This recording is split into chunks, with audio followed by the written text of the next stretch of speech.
नमस्कार। स्वागत है आपका आपके अपने चैनल BPMI ऑनलाइन क्लास में। आज का हमारा टॉपिक है लिम्फेटिक सिस्टम में स्प्लीन, जिसको प्लीहा के नाम से भी जाना जाता है। स्प्लीन हमारे शरीर में बहुत ही महत्वपूर्ण कार्य करती है। आरबीसी और उसके साथ में जो भी कोशिकीय वेस्ट होता है हमारे रक्त में, उसको ये छानने का कार्य करती है। इसका ये मेजर कार्य है। आज हम इस स्प्लीन के बारे में, उसकी स्थिति और उसकी संरचना के बारे में जानने का प्रयास करेंगे। तो स्प्लीन जो होती है वो हमारे शरीर में लेफ्ट साइड में डायफ्राम के नीचे बड़ी आंत के आमाशय ब्रंक में, और जो आपका लेफ्ट साइड में जो ब्रक होता है, जो किडनी होती है, उसके ऊपर, और आपका पेनक्रियाज के जो टेल होता है, पेनक्रियाज की जो टेल होती है उसके पास में उसको स्पर्श करती हुई स्थित रहती है। इसकी स्प्लीन का डायग्राम ड्रॉ किया गया है। तो इसकी कुल चार तहें होती हैं, या इसके आप ऐसे कह सकते हैं, इसके चार एंटीरियर, पोस्टीरियर और उत्तल और अवतल इसके स्ट्रक्चर में पाए जाते हैं। तो इसका जो अवतल सिरा होता है उसमें से स्प्लीनिक वेन और स्प्लीनिक आर्टरीज हीलियस के माध्यम से इसमें एंटर करती हैं। स्प्लीन का स्ट्रक्चर जो होता है, इसकी संरचना जो होती है, वो आपके जो लिम्फ नोड होते हैं उनसे लगभग मिलती हुई होती है। बस इसमें इतना अंतर होता है, इसमें किसी प्रकार की डक्ट्स नहीं पाई जाती है, नलिका विहीन संरचना होती है ये। बस वही इसको आपके लिम्फ नोड और स्प्लीन में भिन्नता प्रदर्शित करते हैं।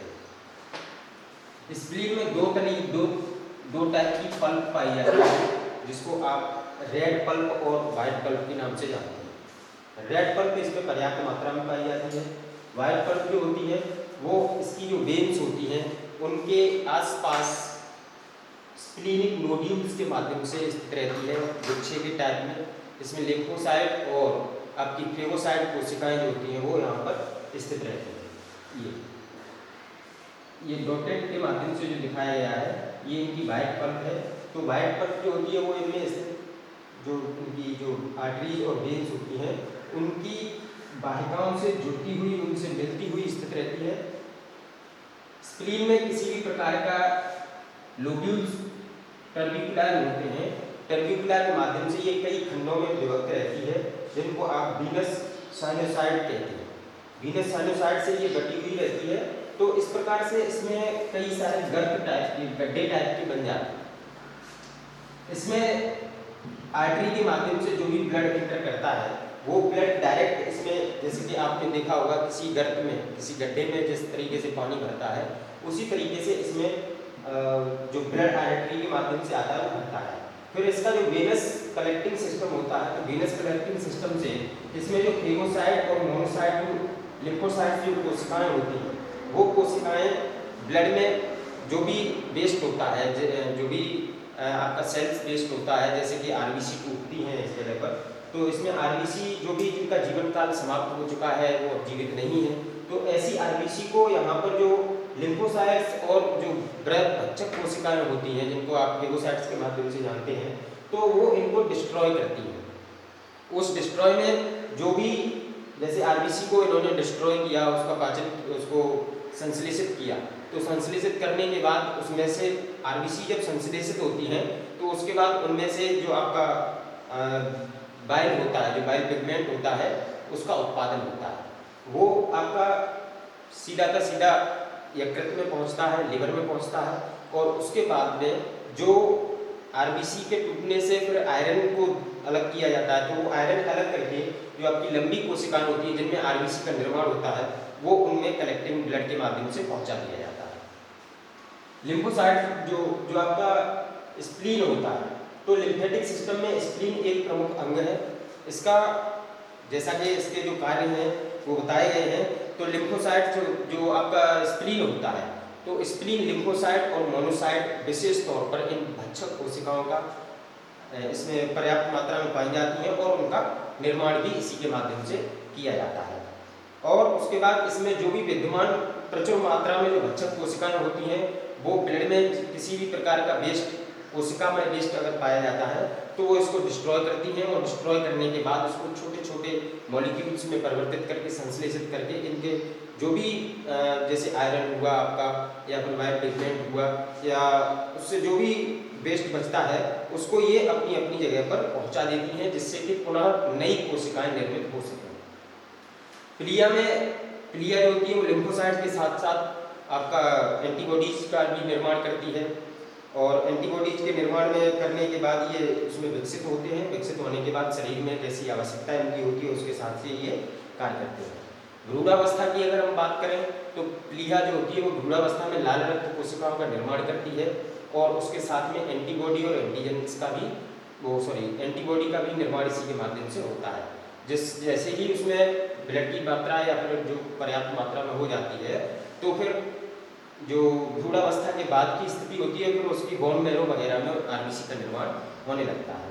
इसके मेजर कार्यों में एक कार्य और आता है, जैसे कि आपने देखा हो जब आपको कभी चोट लगती है या किसी प्रकार से आप जख्मी होते हैं, तो उस समय जो आपका ब्लड का जो वेस्ट होता है, जो ब्लड वेस्ट हो जाता है, तो उसकी पूर्ति भी प्लीहा के माध्यम से कर दी जाती है, क्योंकि ये ब्लड को स्टोर करने का भी कार्य करती है। थोड़ा बहुत रक्त जो होता है वो प्लीहा के ये नोडुल्स होते हैं उनमें, और प्लीहा के जो साइनोसाइड्स बन जाते हैं, ये गर्त टाइप के बन जाते हैं, तो इनमें कुछ ब्लड जो होता है वो बना रहता है, जो आवश्यकता पड़ने पर पर्याप्त मात्रा में शरीर को सप्लाई कर दिए जाते हैं। तो प्लीहा का एक मेजर कार्य ये भी है। उसके बाद अब बात करते हैं हम आपका लिम्फेटिक सिस्टम में ही एक और ग्लैंड आती है जिसका नाम है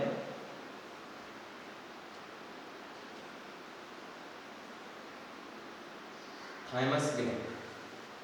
थाइमस ग्रंथि जो होती है आपकी, वो आपका जो स्टर्नम के जस्ट नीचे जो आपका जो हृदय स्थित रहता है, तो हृदय की जो वाहिकाएं और हृदय के जस्ट ऊपर स्थित रहती है। इसका वजन जो होता है वो एक शिशु है, क्योंकि इसका विशेष कार्य जो होता है वो यौवना आरंभ के बाद किशोरावस्था के से पहले तक होता है, तो इसलिए इसकी जो वृद्धि होती है या फिर इसमें जो भी इसका सक्रिय जो एक्टिवेट रहता है, तो ये इसका एक्टिवेशन जो है वो लगभग आपका जब आप किशोर होते हैं तो उससे पहले का होता है, शिशु अवस्था में ही ये एक्टिवेट रहती है। तो उस समय इसका वजन जो होता है वो 12 से 15 ग्राम तक पाया जाता है। जो आपका ये भूरे रंग की और गुलाबी रंग की एक संरचना होती है, जो मीडिया स्टर्नम जो आपका पाया जाता है, तो मीडिया स्टर्नम में स्थित रहती है, मीडिया स्टर्नम के नीचे स्थित रहती है, और इसका विशेष आकार जो होता है वो दाएं और बाएं दो भागों में विभक्त रहता है।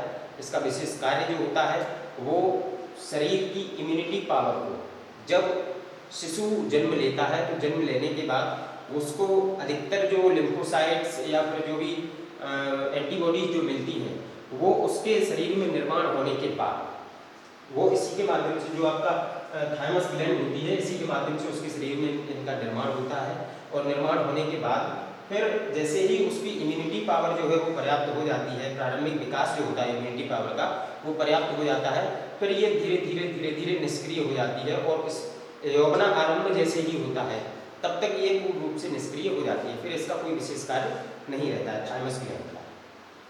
थाइमस ग्लैंड जैसा कि बताया लिम्फोसाइट्स का उत्पादन करना, एंटीबॉडीज बनाने का कार्य इसका होता है, और ये अपेक्षाकृत जब शिशु में ये अपेक्षाकृत बड़ी होती है।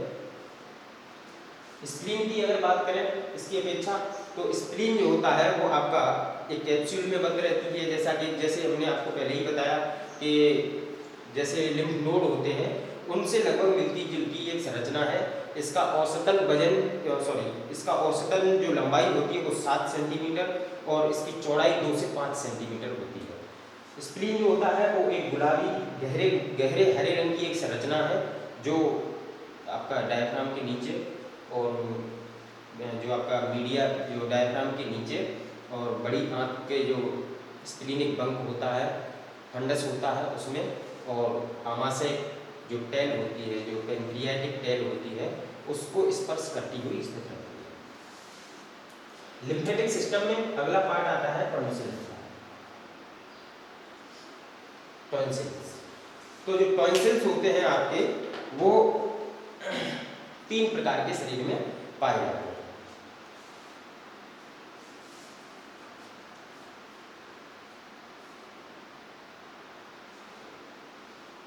टॉन्सिल्स जो होते हैं वो भी आपके लिम्फेटिक सिस्टम का एक भाग है।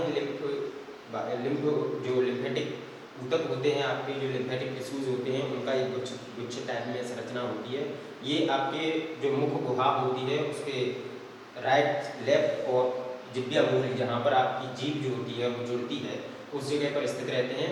इनका विशेष कार्य जो होता है, जो भी बाहरी द्वार है हमारा, जो हमारी माउथ कैविटी है, उसके माध्यम से जो भी तत्व जो जा रहे हैं भोजन के माध्यम से, जो भी हानिकारक तत्व हमारे शरीर में प्रवेश कर सकते हैं, तो उनको ये लिम्फोसाइट्स के माध्यम से, और जो आपकी फेगोसाइट सेल्स होती हैं वो इसमें पर्याप्त मात्रा में, प्रचुर मात्रा में स्थित रहती हैं टॉन्सिल्स में।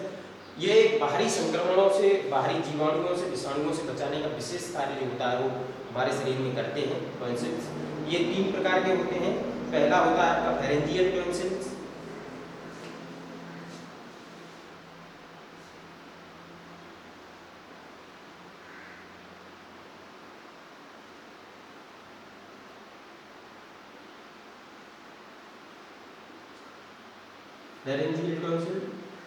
फेरेंजियल टॉन्सिल जो होता है वो आपका फेरेंज जो होता है, फेरेंज के से ग्रसनी के ऊपरी भाग में, ऊपरी अपर भित्ति में स्थित रहता है, और उसके साथ में इसको आप एडिनोइड टॉन्सिल्स के नाम से भी जाना जाता है। दूसरा होता है आपका पैलाटिन।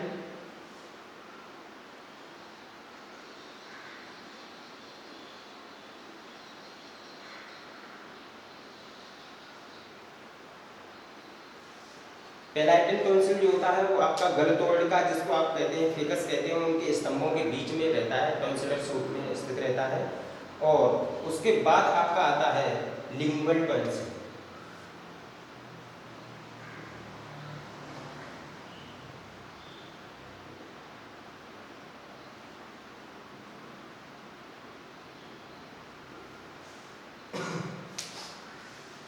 लिंगुअल टॉन्सिल, टॉन्सिल 3 प्रकार के होते हैं जो अलग अलग। फेरेंजियल टॉन्सिल जो होता है वो फेरेंक्स से मिलता जुलता से स्थित रहता है। पैराइटल टॉन्सिल जो होता है वो आपका जो आपकी गलतोड़िका होती है, या फिर जो आपका गलतुंड टॉन्सिलर कोसा में स्थित रहता है। और लिंगुअल टॉन्सिल जो होता है वो आपका जिह्वा की मूल जो होती है, जहाँ पर जिह्वा की मूल होती है, उससे उसके नीचे स्थित रहता है। इन तीनों टॉन्सिल्स ये जो होते हैं वो हमारी मुख गुहा, जो हमारी माउथ कैविटी है, उसमें स्थित रहते हैं।